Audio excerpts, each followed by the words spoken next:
Programme में आपको खुशामदीद कहते हैं। मैं असदुल्ला खान हूँ। पूरी दुनिया को कोविड की एक और लहर का सामना है। कई ममालिक में ओमिक्रॉन बेकाबू हुआ है और वहाँ पर उसके मुताबिक इंतजामात किए जा रहे हैं, नए इक़दाम उठाए जा रहे हैं। अस्पतालों पर रश है।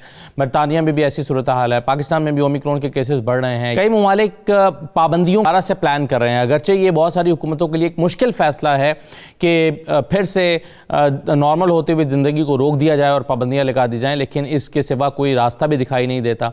कई ममालिक सिर्फ SOPs पर अमल दरामद करने पर इक्तफा कर रहे हैं, लेकिन कुछ समझ रहे हैं कि नहीं, पाबंदियाँ ही नागुज़ीर है वरना मामला हाथ से निकल जाएंगे।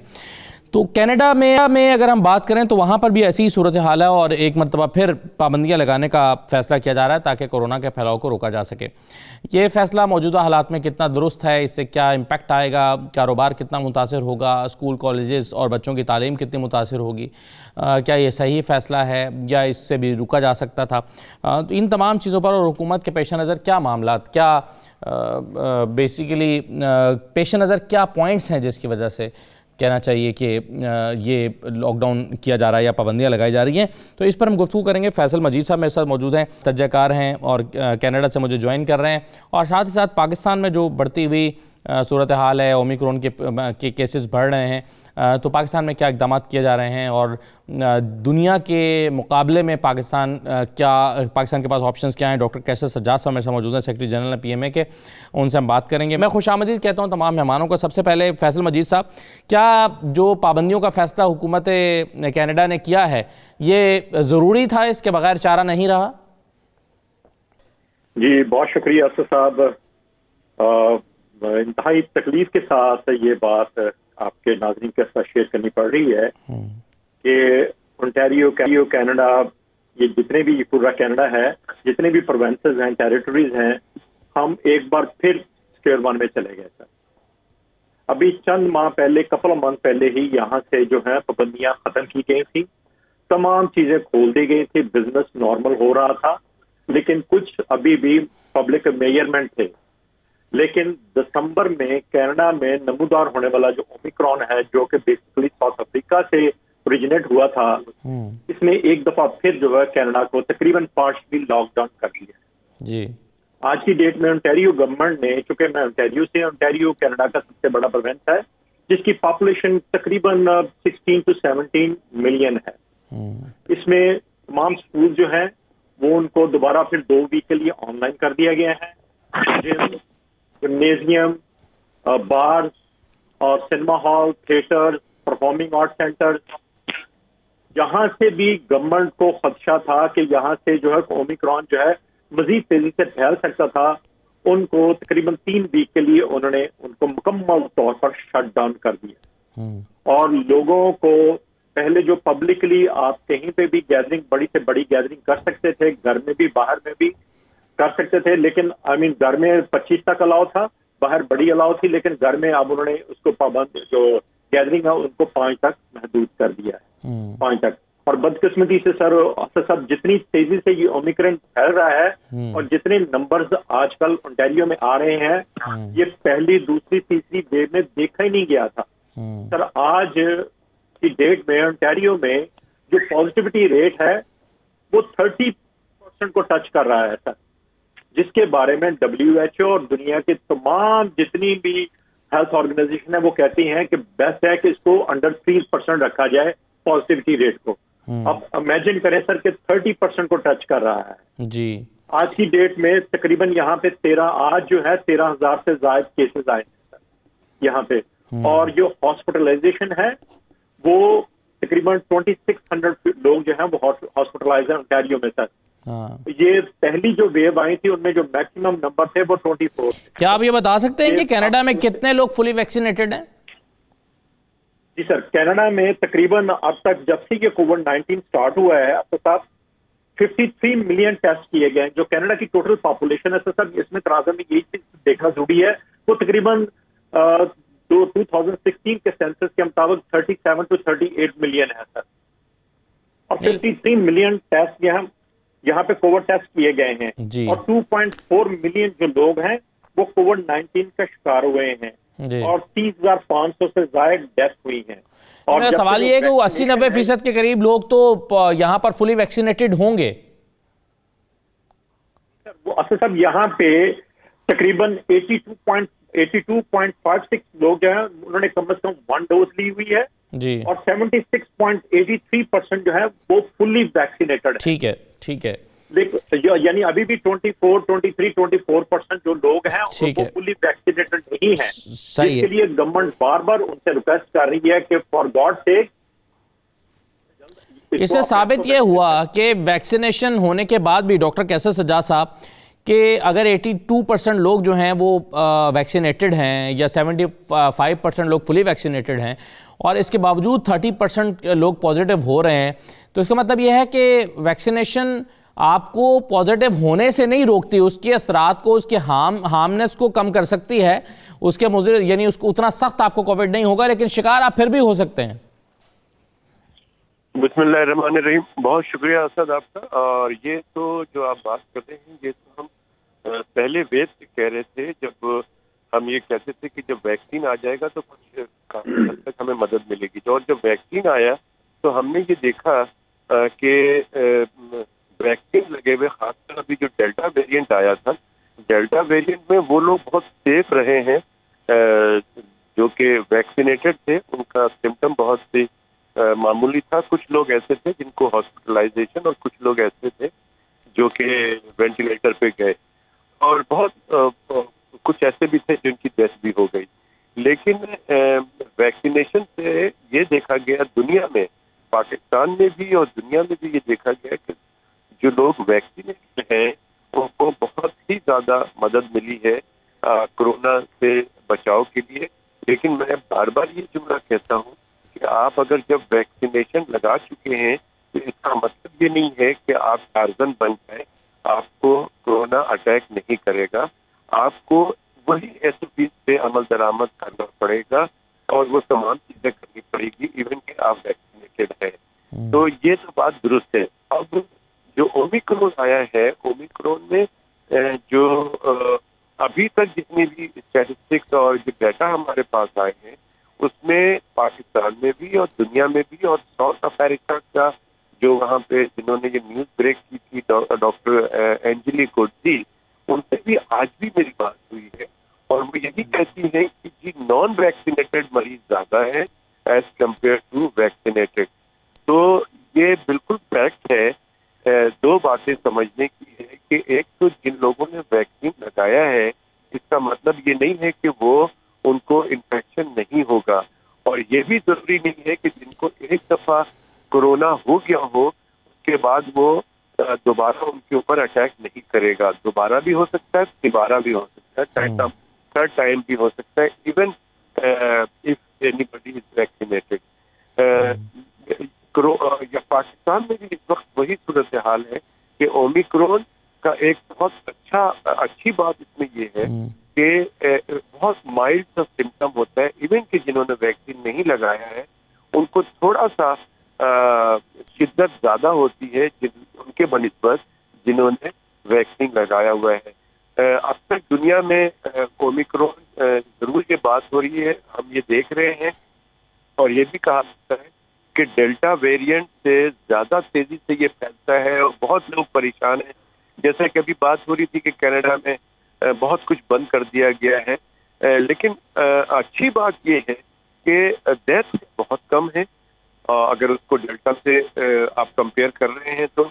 लेकिन प्रॉब्लम जो है वो आगे आ सकती है आपको कि ये म्यूटेट होता रहेगा और उनमें म्यूटेट होगा जो कि नॉन वैक्सीनेटेड लोग हैं, तो ये ओमिक्रॉन किसी वक्त भी डेल्टा से ज्यादा खतरनाक हो सकता है और डेथ ज्यादा हो सकती है। अभी तक डेथ जो है पाकिस्तान में भी अभी तक हमारी इसमें नहीं आया कि डेल्टा ओमिक्रॉन से कोई डेथ हुई है या दुनिया में बहुत थोड़े से लोग हैं जिनका इंतकाल हुआ है। तो ओमिक्रॉन एज सच फिलहाल परेशानी वाली बात नहीं है, लेकिन बचाव का एक ही तरीका है कि SOPs पे अमल दरामद किया जाए, चाहे वो कोई भी वेरिएंट आ जाए। जब तक कोरोना का लफ्ज है दुनिया में और दुनिया में ये रहेगा, कोरोना खत्म नहीं होगा। हमें उम्मीद ये जरूर है कि ये 2022 के एंड तक इसकी जो शिद्दत है काफी हद तक कमी आ जाएगी और काफी हद तक सिचुएशन दुनिया की बहुत अच्छी अगर जब तक के 80% लोग वैक्सीनेट दुनिया में हो जाएंगे तो उम्मीद यही है कि वेरिएंट भी बनना कम हो जाए। सही है, ठीक है। चलिए, मैं एक छोटा सा ब्रेक प्रोग्राम में, ब्रेक के बाद वापस आते हैं तो इस पर मजीद बात करते हैं। हमारे साथ रहिए जी।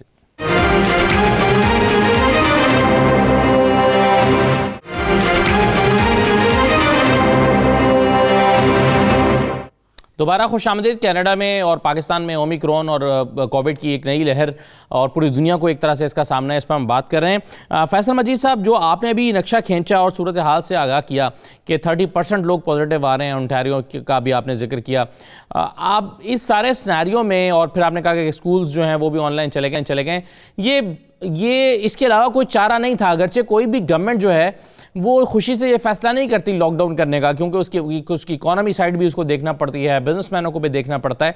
तो ये एक आखिरी हरबे के तौर पर हुकूमत ने फैसला किया आपके ख्याल में, या इसको अवॉइड किया जा सकता था अभी? देखिए असद साहब, मेरा नहीं ख्याल इसको अवॉइड किया जा सकता था।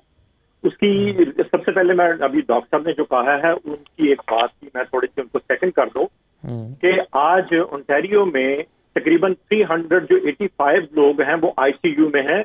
उन 385 में से 248 लोग जो हैं वो अनवैक्सीनेटेड हैं। अच्छा, अब आपका जो क्वेश्चन था सर, इसको अवॉइड बिल्कुल नहीं किया जा सकता था, क्योंकि जिस तरह डॉक्टर साहब ने भी अभी फरमाया है कि ओमिक्रॉन जंगल की आग तरह फैल रहा है, इसको रोका नहीं जा सकता, इसको स्टॉप नहीं किया जा सकता, लेकिन पब्लिक मेजरमेंट लेके इसकी जो स्पीड है उसको कम किया जा सकता है।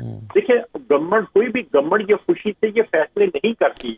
उसकी वजह यह है कि गवर्नमेंट को इसकी कॉस्ट भी देनी पड़ती है, जिसका मैं एग्जांपल देने लगा हूं कि ओंटारियो गवर्नमेंट, जिसकी पॉपुलेशन तकरीबन 16-17 मिलियन है ओंटारियंस की यहाँ पे, अब गवर्नमेंट ने $230 मिलियन की एक एलोकेट किया है, जिससे वो तकरीबन हजारों की तादाद में जो बिजनेसेस हैं उनको $10,000 की वो ग्रांट दे रही है। इससे पहले जो जितनी भी वेव्स आई थी उसमें भी ओंटारियो गवर्नमेंट ने तकरीबन बिलियंस डॉलर की जो है ग्रांट दी गई है। तो इसकी कॉस्ट है जो गवर्नमेंट पे कर रही है, और इस वजह से इसको सर ये करना बहुत जरूरी है। अगर ये नहीं करेंगे तो बच्चे जो है, स्कूलों में बच्चों को आप मिंगलिंग से नहीं रोक सकते सर। आप जितने मर्जी पब्लिक मेजरमेंट वहां पे ले रहे हैं, बच्चे मिंगलिंग करेंगे, by end of the day वो जो इन्फेक्शन है वो घर लेके आएंगे, तो इससे क्या होगा, पूरे का पूरा घर जो है इन्फेक्टेड होने का खदशा मौजूद है। तो गवर्नमेंट ये मजबूरी के साथ ये डिसीजन कर रही है, लेकिन इसकी कॉस्ट भी गवर्नमेंट पे कर रही है। अब गवर्नमेंट ने एक और काम किया है कि 3 वीक तक जितने भी लोग, अब उन्होंने कहा जी आप घरों में बैठ के काम करें, आप घरों में काम करें, आपके जितने बिजली के बिल हैं हम उसकी रिबेट भी देंगे आपको, इसकी भी कॉस्ट गवर्नमेंट उसको बियर कर रही है। इसके अलावा गवर्नमेंट ने यहाँ क्या किया है कि रैपिड टेस्ट, एक है पीसीआर टेस्ट, डॉक्टर ज्यादा बेहतर समझते हैं, पीसीआर टेस्ट है वो तो आप लाइन में लग के करवाएंगे किसी क्लिनिक से, लेकिन घरों में उन्होंने रैपिड टेस्ट भी दे दिए हैं, जो तकरीबन ओंटारियो गवर्नमेंट ने 130 मिलियन से ज्यादा जो डिस्ट्रीब्यूट किए हैं कि अगर आपको किसी किस्म की शिकायत आ रहे हैं तो खुद टेस्ट कर ले, इन्फेक्शन की, जी आप खुद घर में कर ले। अगर नेगेटिव है तो आपने घर में ही रहना है, आपने बाहर मिलकर पीसीआर टेस्ट नहीं करना, अपना दोबारा लाइन में नहीं लगना, अपना घर में ही अपने आप को आइसोलेट करें। और अगर आपकी तबीयत ज्यादा खराब होती है उसके बाद फिर आप हॉस्पिटल जाएं, अगर 2-3-4 दिन में बेहतर हो जाए तो अपना जो क्वारंटीन का टाइम है घर में ही पूरा किया जाए, पीसीआर टेस्ट की मत किया जाए। और अगर किसी वजह से आपका तबीयत अभी भी खराब है और आपका रैपिड टेस्ट में नेगेटिव आ रहा है, देन गवर्नमेंट कहती है आप अपना पीसीआर टेस्ट करवा के कंफर्मेशन करें। तो सर इसलिए मैं समझता हूं कि गवर्नमेंट ने जितने भी इस वक्त डिसीजन किए हैं वो लोगों की बेहतरी के लिए किए हैं, लेकिन जो ओमिक्रॉन है वो किसी तौर पे भी रुकता नजर नहीं आ रहा। ये जितने भी अभी जो डिसीजन है गवर्नमेंट के, ये 3 वीक के लिए, उसके बाद इनकी जो साइंस टेबल है वो बैठ के फिर फैसला करेगी कि क्या इसको जो पाबंदियां हैं इनको एक्सटेंड करना है या इसको लिफ्ट करना है। एक बहुत अहम बात है सर कि इसमें यहाँ पे कुछ लोगों में इस चीज की क्रिटिसाइज किया जा रहा है, लेकिन ओवरऑल जितने भी लोग हैं इसको गवर्नमेंट के फैसले को अप्रिशिएट कर रहे हैं। और ये जो 2022 है यहाँ पे ओंटारियो में इलेक्शन का भी ईयर है, गवर्नमेंट कोई भी ऐसा स्टेप लेती है तो इसके जो नेगेटिव इम्पैक्ट हैं वो आने वाले जून में इलेक्शन में आ जाएंगे। तो अभी आप देखेंगे 27 जनवरी शायद पाबंदियां हैं, 26 को गवर्नमेंट फैसला करेगी कि क्या उन्होंने पाबंदियों को रखना है, ये इसको हटाना है। ठीक है, बिल्कुल सही है। डॉक्टर एहसान साहब मेरे साथ मौजूद है। डॉक्टर साहब बहुत शुक्रिया। ये जो कोविड की एक नई लहर है जिसमें जो ओमिक्रॉन भी एक खतरा बना हुआ है, ये कितनी तशवीशनाक है ये नई लहर? जी बिस्मिल्लाह रहमान रहीम। ओमिक्रॉन जो है फॉर्चुनेटली ये जो है सिर्फ अपर रेस्पिरेटरी ट्रैक को मेनली अटैक कर रहा है। सिर्फ इसका जो रेट ऑफ ट्रांसमिसिबिलिटी है वो बहुत हाई है। इसकी वजह से बहुत ज़्यादा लोग जो है इससे अफेक्ट हो रहे हैं, लेकिन इसका जो हमला है वो उतना शदीद नहीं है जितना कि डेल्टा या दूसरे वेरिएंट्स का था। इसमें ज़्यादातर जो है वो स्क्रैची थ्रोट और थोड़ा लो ग्रेड फीवर और तो बॉडी एक्स होती हैं, और इसीलिए जो है वो इसका जो है वो टेस्ट भी करने का, जैसे कि वो बता रहे थे पहले वाले मेहमान जी कि इसका गवर्नमेंट ने टेस्ट भी नहीं है और किया है कि आप सेल्फ आइसोलेट करें। तो मगर डॉक्टर साहब इसके बारे में ये कहा जाता है कि ये बहुत तेजी से फैलता है, जो कि इसके बारे में एक तशवीशनाक या परेशानी की बात है। हाँ जी, ये इसकी रेट, इसका जो है ट्रांसमिसिबल रेट वो बहुत हाई है। इसीलिए जो है ये जो इकदाम किए गए हैं, हो सकता है कि इससे जो है वो हॉस्पिटल के ऊपर जो प्रेशर आना था उसके लिए ये इकदाम किए गए हैं कि ताकि नंबर ऑफ जो हॉस्पिटलाइजेशन, जो कितने ज़्यादा जब केस होंगे तो उसमें से चाहे उसकी परसेंटेज ऑफ द हॉस्पिटलाइजेशन कम भी हो, लेकिन फिर भी जी जो उसका क्यूमुलेटिव इफेक्ट है, जो टोटल नंबर है, फिर भी वो ज़्यादा हो जाएगा, क्योंकि जितने ज़्यादा लोगों को होएगा उतने फिर परसेंट फिर हॉस्पिटल में जाएंगे। लेकिन अल्हम्दुलिल्लाह इससे हॉस्पिटलाइजेशन रेट, फिर हॉस्पिटलाइजेशन में से जो ICU एडमिशन रेट है वो बहुत ही कम है। लेकिन इसमें कोई शक नहीं है कि इसका rate of transmission is very very high. सही है। बिल्कुल ठीक है। डॉक्टर कैसर सज्जाद साहब, ये कराची में भी 10% हो गया है पॉजिटिव रेट और तेज़ी के साथ ये बढ़ रहा है। खदशा ये है कि ये भी हमें कम पता चला है, एक्चुअल जो तादाद है वो इससे ज़्यादा हो सकती है। तो आपके ख्याल में गवर्नमेंट को खुसूसी इक़दाम उठाने चाहिए इसके पर्सपेक्टिव में? जी हाँ, बिल्कुल उठाना चाहिए। और अभी जो है वो 11 समथिंग है लास्ट 24 आवर्स का, और ये तेजी से फैल रहा है।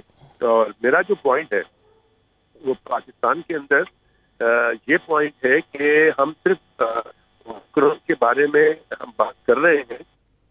जब पाकिस्तान के अंदर अभी 15 दिन से ओमिक्रॉन के केसेस आने शुरू हुए हैं, उससे पहले जो पॉजिटिविटी रेट थी वो बिलो 1 था, 0.6, 0.7 था, और वो डेल्टा था। तो इसका मतलब ये है कि डेल्टा मौजूद है अभी पाकिस्तान के अंदर और दुनिया में भी होगा। तो पाकिस्तान के अंदर पर्टिकुलरली बात की जाए तो डेल्टा वेरिएंट अभी मौजूद है यहाँ पे, और वो भी मल्टीप्लाई हो रहा है। अब जो ये केसेस की जो NCOC या सिंध गवर्नमेंट या प्रोविंशियल गवर्नमेंट कोई भी जो डाटा दे रही है, एक बहुत इंपॉर्टेंट बात ये कि ये वो डाटा है जो इनके पास आते हैं पॉजिटिविटी की रोज। अब मेरी जो बहुत सारे मरीज ऐसे हैं, मेरे जो पेशेंट्स हैं और दूसरे जो हमारे दोस्तों के हैं, वो टेस्ट नहीं करा रहे और वो सिम्टोमेटिक ट्रीटमेंट बता दें डॉक्टर साहब, हम आइसोलेट हो जाते हैं, वो आइसोलेट हो जाते हैं। बहुत से लोग ऐसे हैं कि जिनको के प्रॉब्लम्स है, लेकिन वो कहीं से भी नहीं बताते कि जी हमें प्रॉब्लम हो रही है। वो कहीं क्वेक से इलाज करा रहा है, कोई कहीं से इलाज करा रहा है। तो मैं हमेशा कहता हूँ कि इसको आपको कम से कम इस वक्त जो सूरत हाल ओमिक्रॉन की है, जो फिगर पाकिस्तान में अभी बताया जा रहा है, उसको आप 10 से मल्टीप्लाई करें तो शायद हम ये समझ सकते हैं कि कितने केसेस होंगे। नंबर 1। नंबर 2 बात ये कि हमारी तशवीश जो है ये होनी चाहिए, जो आप बात बता रहे हैं कि सूरत हाल को हम जो काबू करें, हम बहुत आसानी से कर सकते हैं। लेकिन हम होता क्या है कि जब पाकिस्तान में मीडिया पे जब ये चलता है, टेलीविजन में खासकर, कि अल्हम्दुलिल्लाह पाकिस्तान में केसेस जो है वो कम होने शुरू हो गए, और फिर वो 10-12% से लेकर और जब 3-4 पे आ जाता है तो लोग ये समझते हैं कि पाकिस्तान से कोरोना का खत्म हो गया, हो गया, बिल्कुल खत्म हो गया। तो अब इस वक्त जो सूरत हाल है, हमें डर इस बात की है, जैसे हमारे दोनों एहसान साहब और दोनों मेहमान जो बात कर रहे हैं, जितनी तेजी से, इसमें किसी को भी कोई एतराज नहीं है कि ये बहुत तेजी से मल्टीप्लाई होता है, बहुत तेजी से ये फैला रहा है दुनिया में, तो पाकिस्तान में भी इसी तरह फैल रहा है। तो ये जो रवैया इस वक्त पाकिस्तान के अंदर, हर चीज खुला हुआ है। असद, मैं 2-3 जगह शादी में गया हूँ, वहां पे कोई लिमिटेशन नहीं है, 1000-1500 लोग मौजूद हैं और जो मिल के बैठे हुए हैं। मैंने किसी को मास्क नहीं देखा, मैंने किसी को ये नहीं देखा कि वो अवॉइड कर रहा हो हाथ मिलाना या गले मिलना। तो ये जो रवैया है, ये पाकिस्तान के अंदर आगे चल के मैं समझता हूँ उससे प्रॉब्लम होगा। हुकूमत को चाहिए कि, मैंने शायद आपके प्रोग्राम में भी 2020 के शुरू में भी बात की कि पाकिस्तान मेडिकल एसोसिएशन ये चाहती है कि एक यूनिफॉर्म पॉलिसी पाकिस्तान में बने, एक कानून साजी बनाए और उस पर अमल दरामद करे। और कानून साजी ये होनी चाहिए कि जी अगर लोग मास्क नहीं पहन रहे, वैक्सीनेशन नहीं करा रहे, तो उसकी कोई ना कोई कंडीशन रखें आप। और अगर नहीं हो रहा है तो उस रेस्टोरेंट को, उस शादी हॉल को आप बंद करें, ताकि कुछ ना कुछ पाबंदी होनी चाहिए, कुछ डिटरेंस होनी चाहिए, ताकि ये फैले नहीं। अगर आपने जो बिल्कुल छोड़ दिया है सबको, जिसकी जो मर्जी वो कर रहा है, कहीं पर भी कोई पाबंदी नहीं है, सिर्फ बोला जा रहा है, अमल दरामद नहीं हो रहा है, तो आप, हमें डर है इस बात का कि हमारे अस्पतालों में खुदा न खास्ता दोबारा बर्डन बढ़ जाएगा। और चाहे वो मामूली सा ही कोई ना क्यों ना हो, लेकिन हॉस्पिटल पे हेल्थ केयर वर्कर्स पे बोझ पड़ेगा, फिर वो परेशानी दोबारा, हमें परेशानियों का सामना करना पड़ेगा। तो इसका इलाज सिर्फ यही है कि जैसे अभी कनाडा के अंदर ऑन्टेरियो की बात हो रही है, उससे पहले हमें अभी पाकिस्तान में ये करना पड़ेगा कि आप कुछ ना कुछ फाइन रखें, ठीक, कहीं ना कहीं कंडीशन लगाएं कि जी मॉल में जा रहे हैं, पहले हुआ थी बात, और पाबंदियां, और फिर उस पर अमल दरामद, ये भी बड़ा इंपॉर्टेंट है। डॉक्टर साहब, मैं एक छोटा सा ब्रेक लेना चाहता हूँ प्रोग्राम में, वापस आते हैं तो उस पर मजीद बात करते हैं।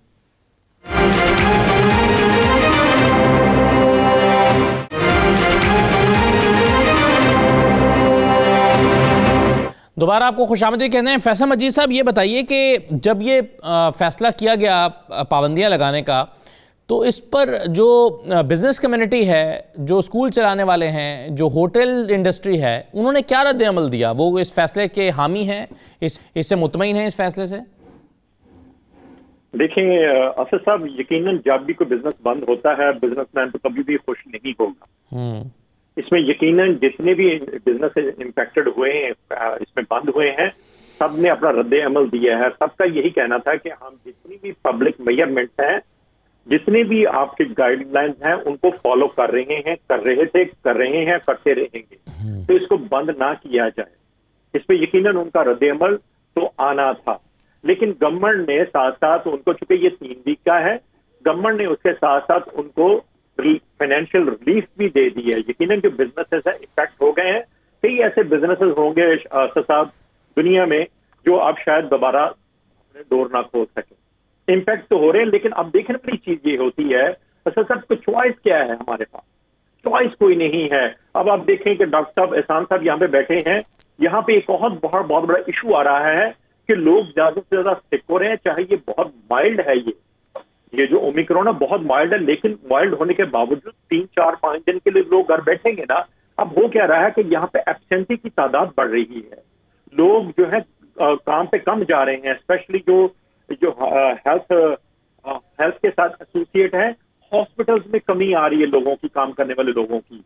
जो यहाँ पैरामेडिक्स है उनमें कमी आ रही है, डॉक्टर्स की कमी आ रही है, जो चेक करने वाले, और उसकी वजह से जो कोविड के अलावा दीगर पेशेंट है वो भी सफर कर रहे हैं, क्योंकि उनको हेल्थ केयर पूरी नहीं मिल रही। जी सर, देखिए आप, इन्होंने लाखों की तादाद में जो सर्जरी थी उनको पोस्टपोन किए हैं, जो कि जरूरी नहीं थी, और एब्सेंटी की तादाद ज्यादा बढ़ रही है। लेकिन अगर इसी तरह मामला खुले रहते, बिजनेस खुले रहते, अभी अब 30% पे हमारा यहाँ पे पॉजिटिविटी रेट है, तो इट कुड बी 50% हो जाता है। तो चॉइस क्या है हमारे पास? चॉइस कोई नहीं है सर बंद किए बगैर। यस, ये माइल्ड है, इसके बारे में कहा जाता है कि ये बहुत तेजी से ऊपर जाता है, जैसे साउथ अफ्रीका में आया था, बहुत तेजी से रैपिड इंक्रीज है और रैपिड डिक्लाइन भी हो गया है। अब तो यहाँ तक असद साहब एक और चीज आपके साथ शेयर करता चलूं कि यहाँ पे कल जो यहाँ का फेडरल हेल्थ मिनिस्टर है, उन्होंने अपनी राय का इजहार कर दिया है, और हो सकता है आने वाले दिनों में हो भी जाए कि ये जो वैक्सीन है इसको मैंडेटरी किया जाए। जैसे यूरोप के कुछ ममालिक में, स्पेशली इटली वगैरह में एक बात हो रही है, हो सकता है वहां पे इम्प्लीमेंट भी हो जाए कि सर्टेन एज ग्रुप तक जो है वैक्सीन मैंडेटरी होगी। अगर वो नहीं लगवाएगा तो उसको 1500 यूरो तक उसको फाइन किया जाएगा। यहाँ पे भी इस किस्म की बात होनी शुरू हो गई है। और फेडरल गवर्नमेंट ने, चूंकि यहाँ पे जितनी भी प्रोविंसेस और टेरिटरीज हैं ये इंडिपेंडेंट है हेल्थ के लिए, कंप्लीटली इंडिपेंडेंट हेल्थ के लिए, उन्होंने उनको ये अंतिया दे दिया कि अगर प्रोविंशियल गवर्नमेंट इसको इंप्लीमेंट करना चाहे मैंडेटरी, सर्टेन एज ग्रुप के लोगों पे मैंडेटरी होगा, अगर वो नहीं लगाएंगे तो फाइन किया जाएगा। तो ये अब बात होनी शुरू होगी। इवन यहाँ देखेंगे जो बूस्टर है वो ओंटारियो में तकरीबन 4 मिलियन लोगों ने अब तक बूस्टर थर्ड शॉट भी ले लिया हुआ है, कुछ ने अब चौथा शॉट भी लेना शुरू कर दिया है। सर बात यह है कि हमारे पास चॉइस कोई नहीं है। अगर हम नहीं करेंगे तो ये कोविड-19 ज्यादा बढ़ेगा, जिससे क्या होगा, जो हमारा हेल्थ सिस्टम है, हॉस्पिटलाइज है, वो चोक होने शुरू हो जाएंगे। बिल्कुल सही है। और ये हमने जी, मैं डॉक्टर एहसान साहब से यही पूछना चाहता हूँ। डॉक्टर साहब, अभी मेरी कुछ डॉक्टर से बात हो रही थी यूके में, और वहाँ पर एनएचएस में हमने देखा कि इतना ज़्यादा दबाव है, और फिर वो जो रूटीन पेशेंट्स हैं या फिर जो सर्जरीज होना है, जिसको इब्तदा में हमने कहा कि ये नॉन अर्जेंट पेशेंट्स हैं, लेकिन वो फिर हमने देखा कि ऐसा ऐसा क्रिटिकल हो गए और वहाँ पर अब बैकलॉग जमा हो गया है। 6 लाख पेशेंट इंतज़ार कर रहे हैं अपने ट्रीटमेंट का। तो और वहाँ भी वजह यह है कि डॉक्टर्स की कमी वाक़ई हो गई, वो एब्सेंट रहने लगे क्योंकि वो पॉजिटिव हो गए। तो यहाँ कनाडा में इस तरह की सूरत हाल का सामना या ख़तरा तो नहीं है? जी, जैसा कि आपने ये एनएचएस का जिक्र किया है, तो इसका बहुत ज़्यादा खतरा है। इसी वजह से जो अभी ये फैसल भाई ने बात की है कि लॉकडाउन की वजह से जो है इंशाल्लाह केसेस की तादाद थोड़ी, इसकी ट्रांसमिसिबिलिटी कम होगी, केसेस की तादाद कम होगी, थोड़ा प्रेशर कम होगा, तो हो सकता है कि इंशाल्लाह ताला हम उस स्टेज में ना जाएं जिस तरह की आप इस यूके वाली बात कर रहे हैं। लेकिन करंटली जो है ये सिचुएशन यहाँ पे ऐसी है कि because of the absence of the nurses, खास तौर पे नर्सेज की शॉर्टेज की वजह से जो रेशो है पेशेंट नर्स रेशो बेड्स की, वो ऑलरेडी डबल हो चुकी है in certain areas of Ontario, कि जहाँ पे जब एक के लिए 5 बेड्स के लिए एक नर्स थी, तो अभी 10 बेड्स के लिए एक नर्स तक चला गया है। ये 2 दिन पहले का डाटा है। तो इस डेफिनेटली, बल्कि इसकी वजह से कई दफ़ा जो कैंसर के पेशेंट हैं उनकी बड़ी क्रिटिकल जो ट्रीटमेंट है वो भी इसकी जद में आती है, इफेक्ट होती है। तो होपफुली ये जो मुझे लगता है कि मेजर्स ली गई हैं, ये जो इसके अंदर स्टेप 2 के हिसाब से जो कट डाउन किया गया है, इंशाल्लाह लगता है कि हम उस स्टेज में नहीं जाएंगे कि लोगों की इस कंडीशन पे चले जाएं, उनकी जो रूटीन की चीज़ें हैं कि उसको हम बाद में मैनेज ना कर पाएं। लेकिन ये ऑल डिपेंड करता है कि अब ये जो वायरस की ट्रांसमिसिबिलिटी का रेट है क्या कर्टेल हो पाता है कि नहीं। सही है। डॉक्टर कैसे साहब, पिछले साल भी हमने देखा था कि जनवरी से लेकर मार्च तक का जो पीरियड था वो बहुत ख़तरनाक रहा था पाकिस्तान में, और बड़ी एक खौफनाक सी लहर आई थी और बहुत उसमें अमवात हुई थी। तो ये कोई मौसम का असर है या बस ये इत्तेफाक है कि इस मरतबा फिर जनवरी आते ही केसेस बढ़ना शुरू हो गए हैं? नहीं, मैं नहीं समझता कि कोई मौसम का है। शायद इसमें ये जरूर है कि मौसम का, देखिए पिछले साल जो शुरुआत हुई थी ये प्रॉब्लम उस वक्त होता है सर्दियों में जब लोग घर के अंदर बैठ जाते हैं, वेंटिलेशन होता नहीं है, सर्दियों से बचने के लिए लोग एक एक कमरे में घुस जाते हैं और उससे ट्रांसमिशन ज्यादा हो जाता है। सिर्फ ये है जो हमें समझ में आता है सर्दी की वजह से। लेकिन मैं नहीं समझता कि मौसम कोई इसके अंदर कोई अपना रोल प्ले करता है कि सर्दियां आएंगी। तो गर्मियों में भी जून जुलाई में भी बहुत यहाँ पे प्रॉब्लम रही पाकिस्तान में 2020 में, और 21 में भी गर्मियों में बहुत अच्छी खासी प्रॉब्लम रही, डेल्टा वेरिएंट जब आया। तो मैं नहीं समझता कि मौसम कोई ऐसा है, सिर्फ यही है कि आप अगर प्रॉपर वेंटिलेटेड जगह पे नहीं होते हैं, ओपन जगह पे नहीं, कमरे के अंदर बैठे हुए होते हैं और उसमें से कोई भी शख्स एक कैरियर है या इन्फेक्टेड है और वो बता नहीं रहा है और किसी न किसी तरीके से वो लोगों को लगा रहा है, तो बहुत चांसेस यही होते हैं कि वो फैलाता चला जाए। और उसमें मौसम का कोई ऐसा जिक्र नहीं है, मौसम की कोई वजह नहीं है। लेकिन जो बॉटम लाइन जो है, मैं समझता हूँ कि बात हो रही थी कि ओमिक्रॉन जो है वो इतना शिद्दत नहीं अख्तियार करता है, बहुत तेजी से फैलता है। खतरा इस बात का है कि जब तक लोग वैक्सीनेट नहीं होंगे, ये वेरिएंट टू वेरिएंट आते रहेंगे हमारे दुनिया के अंदर और हर जगह पे आएंगे वेरिएंट, और फिर आपको उन वेरिएंट से लड़ना पड़ेगा। और उसका तोड़ ही यही है कि आप जितनी ज्यादा लोगों को वैक्सीनेट करा सकें तो आपकी बचत उसमें है। और मैं अभी जो फैसल साहब ने कहा, यही बात हमने यहाँ जो टास्क फोर्स थी उससे हमने मशवरा दिया था, और ये हुआ था कि मैंडेटरी करें कुछ चीजें, वैक्सीन लगाना मैंडेटरी करें, तनख्वाहें रोकें, कुछ ना कुछ करें। जो मैं अभी शुरू में बात कर रहा था कि मॉल जाते हैं या बैंक जाते हैं या शादी हॉल जाते हैं, कहीं जाते हैं, आपको शो करना चाहिए वैक्सीनेशन सर्टिफिकेट। तो गवर्नमेंट अगर सरकार अगर ये लाजिम कर दे कि वैक्सीनेशन के बगैर आप फला काम नहीं कर सकते, तो लोगों को होगा। पाकिस्तान में हुआ क्या, आपको याद होगा कि लोग वैक्सीनेशन का जो अमल था वो बहुत सुस्त था, लोग लगवा नहीं रहे थे। और फिर जब ये ऐलान हुआ कि जी जो वैक्सीन नहीं लगाएगा उसकी स्कीम बंद कर दी जाएगी, लोगों ने सब कुछ छोड़कर काम और वो जाकर वैक्सीन में लाइन लगाई, और आपने देखा कि वहां पे कितनी भगदड़ मची, बहुत से लोग जख्मी भी हुए। कि ऐसी क्या बात हो गई कि लोग भागकर जाके और वैक्सीन लगा रहे हैं। आप वैक्सीन की बात कर रहे हैं, अब तो शायद बूस्टर लगना चाहिए। जिन लोगों ने वैक्सीनेशन जिनकी हो चुकी है उनको बूस्टर भी लगना चाहिए, और पाकिस्तान में बहुत ही कम रुझान देखने में आ रहा है बूस्टर का, और इस पर ज़्यादा इसरार भी नहीं किया जा रहा। कनाडा में क्या सूरत हाल है, बूस्टर लोग लगवा रहे हैं नहीं लगवा रहे हैं, इंपॉर्टेंट है, डॉक्टर एहसान से जानते हैं। एक छोटा सा ब्रेक लेके वापस आते हैं, फिर कंक्लूड करते हैं डिस्कशन को।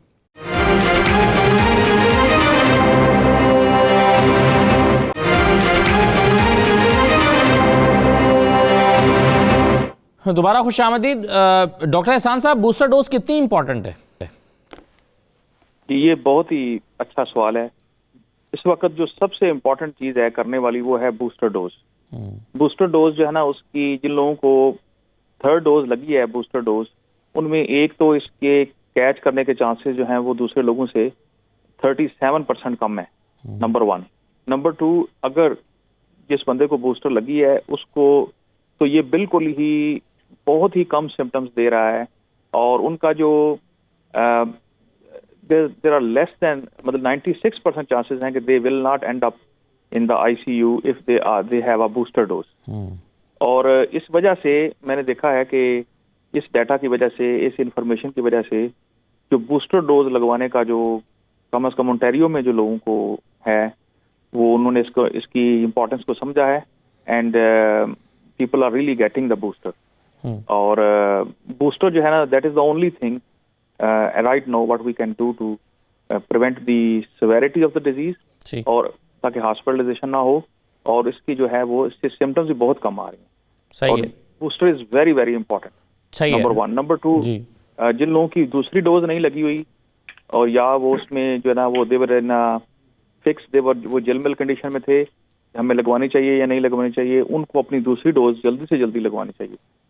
इसी तरह जो बच्चों को भी लग रही है, उनकी भी दूसरी डोज का जो टाइम हो गया है वो भी जरूर लगवाना चाहिए। ठीक है, बिल्कुल सही है। तो booster is very very important, very important. तो डॉक्टर कैसे साहब, यहाँ पाकिस्तान में तो इसका जिक्र ही नहीं है, बहुत ना होने के बराबर। हाँ बिल्कुल, आप सही कह रहे हैं। बड़ी बदकिस्मती है कि पाकिस्तान के अंदर हम तो पाकिस्तान मेडिकल एसोसिएशन बार बार ये कह रही है कि बूस्टर इज वेरी इंपॉर्टेंट। जैसे भी एहसान साहब ने कहा कि बूस्टर से बहुत फायदा है, और खासकर ओमिक्रॉन जो है, ये मैंने साउथ अफ्रीका पे, जर्मनी में की, और इंडिया की, और बांग्लादेश की, जो मैं आज जो जूम मीटिंग में था, तो मुझे पता चला है कि बूस्टर डोज ये हांगकांग में, सिंगापुर में, ये लोग सारे बहुत तेजी से लगवा रहे हैं। पाकिस्तान में अनफॉर्चुनेटली ना ही हुकूमत की तरफ से कोई कैंपेन चल रही है कि लगवाया जाए, जबकि बहुत अच्छी बात यह है कि फेडरल गवर्नमेंट जो है वो free of cost Pfizer vaccine लगा रही है, जो कि बहुत अच्छी बात है। पहले 50 एंड अबव था, पहले उससे पहले हेल्थ वर्कर्स को लगाने की बात की गई, और अब 30 इयर्स एंड अबव लग रहे हैं सबको। तो मैं समझता हूँ कि हाँ, गवर्नमेंट लगा रही है, लेकिन रुझान कम है लगवाने में, रुझान कम है, और लोगों को चाहिए कि ये फौरी तौर पे अपना, जिनको 6 महीने हो गए हैं सेकंड डोज लगाए हुए, उनको फौरी तौर पे ये लगाना चाहिए बूस्टर डोज, ताकि वो जो मजीद वेरिएंट्स आए या कोई और ऐसी बात हो तो उससे सेफ हो सके। बूस्टर का मतलब ही यही है कि आपकी इम्यूनिटी को बूस्ट किया जाए, आपकी कुव्वत मदाफियत को बूस्ट किया जाए अगेंस्ट दी कोरोना वायरस, चाहे वो कोई भी हो। तो बूस्टर डोज जरूर लगाना चाहिए, जहाँ भी आपको अवेलेबल है बूस्टर डोज फौरी तौर पर लगा। ठीक है, बिल्कुल सही है। फैसल मजीद साहब, आखिर में ये बताइए कि जो पाबंदियां लगाई गई हैं हुकूमत की तरफ से, नहीं आप इनको आर्जी देख रहे हैं या आपको लगता है कि ये जो सूरत हाल इस वक्त चल रही है इसके नतीजे में शायद ये इसको हमें एक्सटेंड करना पड़े पाबंदियों के इस दौरानिए को? अच्छा सर, थोड़ा सा बैक कि यहाँ पे जो भी गवर्नमेंट मेजरमेंट्स लेती है, इकदाम लेती है लॉकडाउन के या उठाने के, ये खुद नहीं लेती। इनकी एक साइंस टेबल है, डॉक्टर्स की पूरी टीम होती है जो एडवाइस इनको देती है, उसके बाद ये स्टेप लेते हैं।